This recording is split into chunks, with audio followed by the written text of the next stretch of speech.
রাস্তায় এইভাবে গাড়ি চালানো আমাদের জন্য ভালো নয় দিদি, অন্যের জন্য ভালো নয়।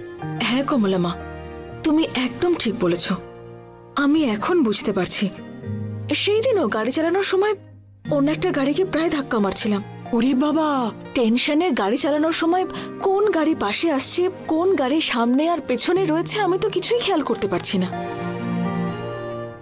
আমিও বেশ কয়েকটা দিন ধরে নিজের জন্য একটা ড্রাইভার অ্যাপয়েন্ট করবো এই কথাই ভাবছিলাম, আর এখন তুমিও এই কথা বললে। কিন্তু আসলে প্রবলেমটা হলো যে সব ড্রাইভাররাই হঠাৎ করে কাজ ছেড়ে চলে যায়, কোনো কিছু না বলে লিভ নিয়ে নেয়, গ্রামে চলে যায়, তারপর ফিরে আসে না। আমরা সবসময় ড্রাইভারকে এড়ছে না, ওড়ছে না এই বলে নিয়ে নি। ওদের দায়িত্ববোধ থাকে না মা।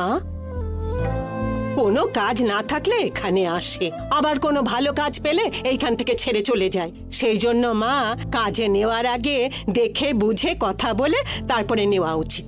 সত্যি বলছো কমলা মা। ধরো তো, আমি এক্ষুনি মিস্টার শিবাকে ফোন করছি।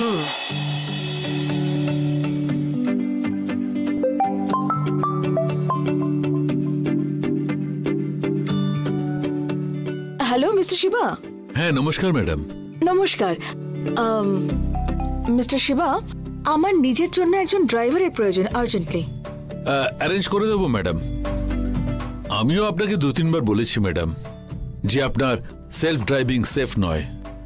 হ্যাঁ মিস্টার শিবা, ইনফ্যাক্ট আমি আর কমলামা এই বিষয় নিয়ে আলোচনা করছিলাম।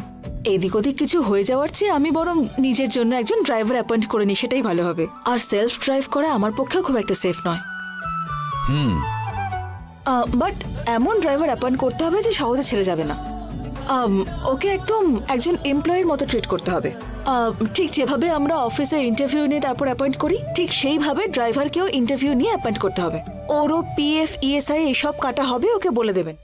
একদম অফিস এমপ্লয়ের মতোই ওকে ট্রিট করা হবে।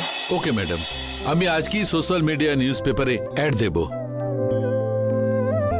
ইন্টারভিউতে আসা লোকেদের আমি নিজে ইন্টারভিউ নিয়ে সিলেক্ট করব। Thanks mister Shiva. Okay madam, আমি 15 মিনিটের মধ্যে ওখানে আসছি। ওকে ওকে, আপনিও কিন্তু সাবধানে চালিয়ে আসবেন, না হলে দেখা গেল আপনার টু হুইলারের জন্য একজন ড্রাইভার অ্যাপয়েন্ট করতে হচ্ছে।